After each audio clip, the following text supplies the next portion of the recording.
केंद्रीय मंत्री हरदीप सिंह पुरी। सीधा हरदीप पुरी का रुख कर सकते हैं हम।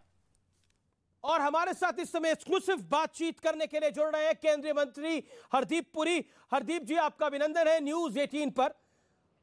आज का ये इंटरव्यू थोड़ा अलग है क्योंकि हर बार आपसे मैं सवाल करता हूं, लेकिन आज मैं वो सवाल पूछ रहा हूं जो राहुल गांधी लंदन में बैठ के उठा रहे हैं।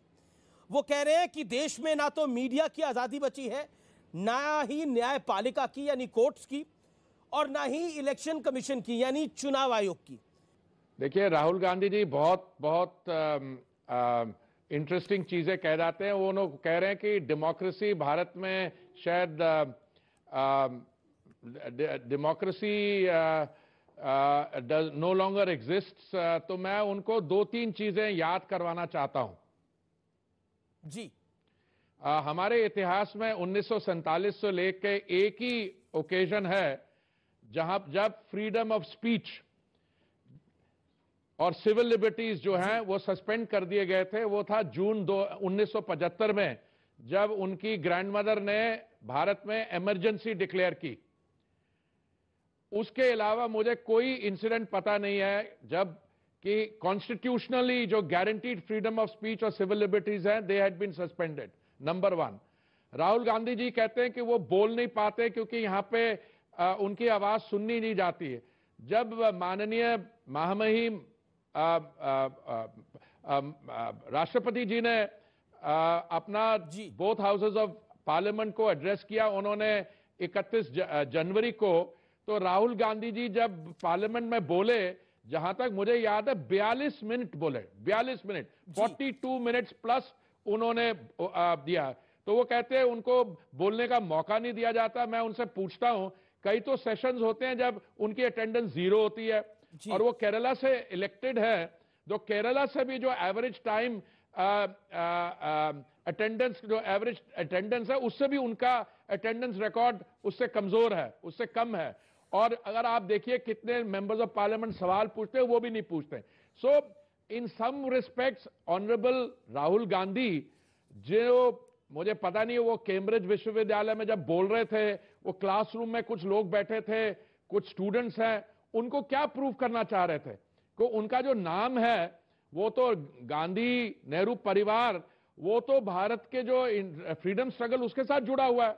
महात्मा Gandhi was the father of the nation. तो इनके साथ कोई रिश्तेदारी नहीं है, पर इन्होंने गांधी नाम तो कहीं और से लिया है। मेरा अगला सवाल आपसे ये, वो कह रहे हैं कि भारत की स्थिति जो है, उन्होंने एक बड़ी बात बोली राहुल गांधी जी ने, उन्होंने बोला भारत की स्थिति यूक्रेन जैसी हो गई है। इस विषय पर आप क्या कहना चाहते हैं? ये राहुल जी के बोल। देखिए, मैं तो देखिए राहुल जी के तो कई कहने की चीजें हैं। मैं वही आपको 1-2 उदाहरण दे रहा था। अगर भारत की स्थिति यूक्रेन जैसी है तो मैं तो कहूंगा तो फिर तो कोई प्रॉब्लम ही नहीं है। भारत की जो इकोनॉमी है वो इस समय ग्रो कर रही है 6.5% पे। भारत की इकोनॉमी जो है, उन्होंने 224 करोड़ वैक्सीन मुफ्त की है। यूक्रेन में क्या हालत है, इनको कहिए कैम्ब्रिज से थोड़ा सा डिटूर लेके वो कीव जाएं और देखें वहां पे भारत को यूक्रेन के साथ कंपेयर करते हैं। देखिए, राहुल गांधी जी यूक्रेन के साथ कंपेयर करें, क्या करें, मुझे तो इसका कुछ सिर पैर नहीं नजर आता। लेकिन एक बात तो है पुरी साहब, उन्होंने आपको, हमको, सबको बिजी कर दिया है होली के इस त्योहार में, यानी खबर बना दी है। देखिए, आपको मैं सीरियसली कहना चाहता हूं, आप एक सीरियस न्यूज एंकर हैं, आप बड़े दिलचस्प प्रोग्राम करते हैं। मैं आपसे यह पूछना चाहता हूं, ये जो मैंने आपको चीन के बारे में, डोमेस्टिक डेमोक्रेसी के बारे में बात की, इसको आप कितना सीरियसली लेते हैं जो राहुल गांधी कहते हैं? तो आपको बिजी जरूर कर दिया, और बिजी करते में सबको थोड़ा मजा आ रहा है, मनोरंजन के लिए अच्छा है कि एक आदमी जो भारत जोड़ो यात्रा के बाद पहुंच जाता है to a half empty room in Cambridge, और वो बच्चों, आप उसकी जरा जो उनका इंटरैक्शन है और जो कुछ स्टूडेंट्स ने उनसे कहा है, स्टूडेंट हैं या जो भी हैं पार्टिसिपेंट, वो भी बहुत, उसको पूरा क्लिप लेके आप उसको प्ले करिए। फिर राहुल गांधी जी से पूछिए कि आप which part of the narrative are you peddling? नहीं, एक इंटरेस्टिंग पॉइंट है, राहुल गांधी को बिलीफ है, उनकी पार्टी को बिलीफ है, उनके नेताओं को बिलीफ है, राहुल गांधी के जो इर्द गिर्द लोग रहते हैं उनको बिलीफ है को एक ना एक दिन प्रधानमंत्री जरूर बन जाएंगे, एक ना एक दिन प्रधानमंत्री जरूर बन जाएंगे। लेकिन ऐसा लग रहा है कि राहुल गांधी अब यूके और यूएस को कह रहे हैं कि आइए आप देखिए, भारत के अंदर लोकतंत्र समाप्त हो चुका है, यहां पे किसी एजेंसी की किसी संस्था की कोई क्रेडिबिलिटी नहीं बची है।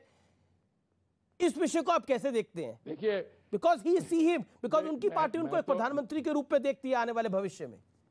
हर एक डेमोक्रेसी में तो हर एक आदमी की ये जो एस्पिरेशन है, उनकी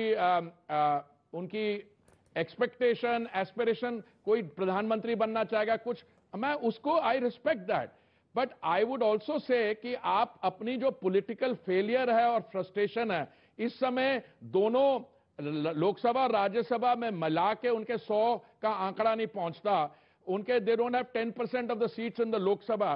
तो इनको कैम्ब्रिज यूनिवर्सिटी में जाके कि भारत में डेमोक्रेसी फेल हो गई है, उसका भाषण देने के बजाय यहां पे आके थोड़ा ग्राउंड लेवल पे थोड़ा काम करें, तो मैं समझता हूं कि उसमें उनको ज्यादा लाभ मिलेगा। वो प्रधानमंत्री बनेंगे नहीं बनेंगे ये तो भारत के, लेकिन वो कह रहे हैं कि उनको भारत की यूनिवर्सिटियों में बोलने नहीं दिया जाता, इसलिए उनको कैम्ब्रिज में जाके बोलना पड़ रहा है,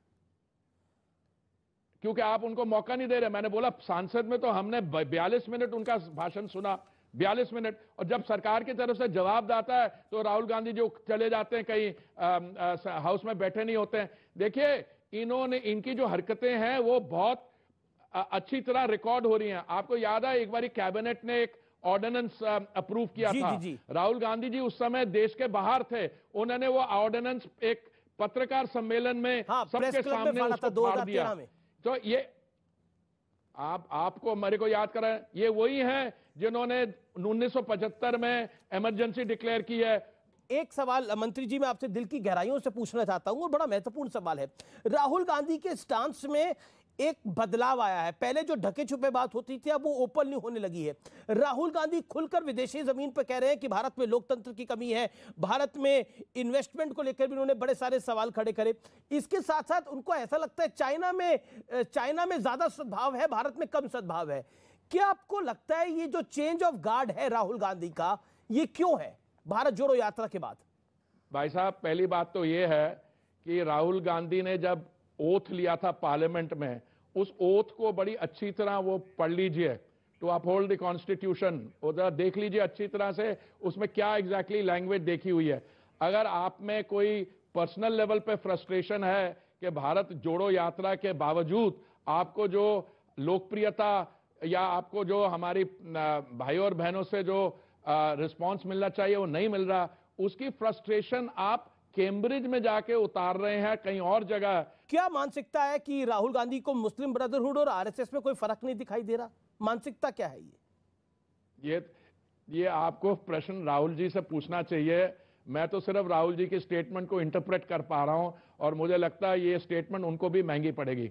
अभी विपक्षी नेताओं ने एक चिट्ठी भी लिखी है मनीष सिसोदिया की गिरफ्तारी के बाद, जिसमें कांग्रेस उसका पार्ट नहीं है, लेकिन कहा है कि एजेंसीज का दुरुपयोग हो रहा है, विपक्ष के नेताओं को जेल में डाला जा रहा है।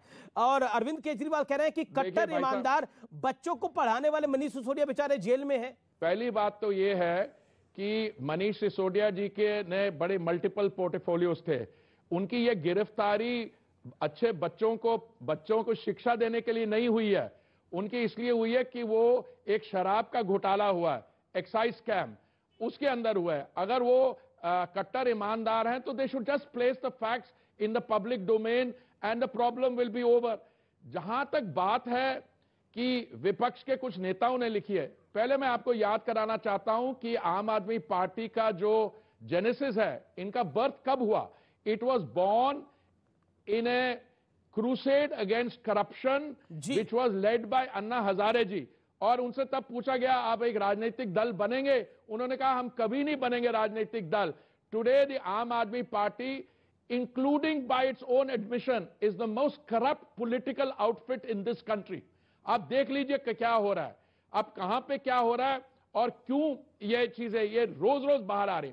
अगर कांग्रेस पार्टी उनका साथ देती है नहीं देती है, that's besides the point. अगर कोई और opposition है, the fact that you are an opposition leader does not give you a immunity from prosecution for corruption. Priyanka Vadra कहती हैं कि उनका आरोप है कि विपक्षी नेता जो बीजेपी के सामने झुकने को तैयार नहीं है, सीबीआई के जरिए और बाकी एजेंसीज के जरिए उन्हें परेशान किया जाता है।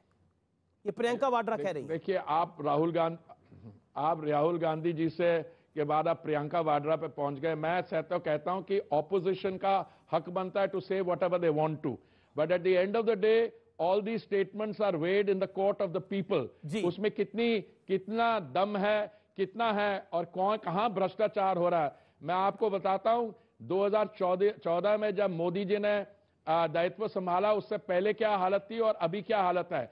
अभी ये लोग चीजें ढूंढते हैं। जहां तक डेमोक्रेसी की बात है, चाहे वो उच्च न्यायालय हो, चाहे वो प्रेस हो, आप जैसे लोग, आपके भाई बंधु, हमें सुबह से लेकर रात तक वी गेट अब्यूज।